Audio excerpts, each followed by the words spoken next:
আল্লাহ আল্লাহ আল্লাহ, জুলাই যোদ্ধা উসমান হাদি, আল্লাহ তারে আপনি রহম করেন।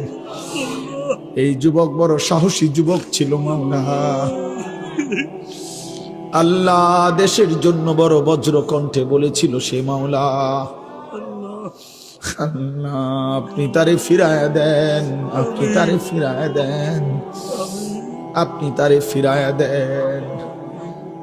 আল্লাহ আল্লাহ আল্লাহ, আমার দেশকে নিরাপদ করে দেন আল্লাহ। আমার দেশের উপরে খায়ের ও বরকত নাজিল করেন।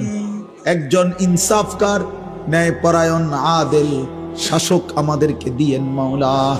কোন জালেমের হাতে তুলে দিয়েন না, কোন জালেমের হাতে তুলে দিয়েন না, কোন জালেমের হাতে তুলে দিয়েন না। আর বেইজ্জতি কইরেন না।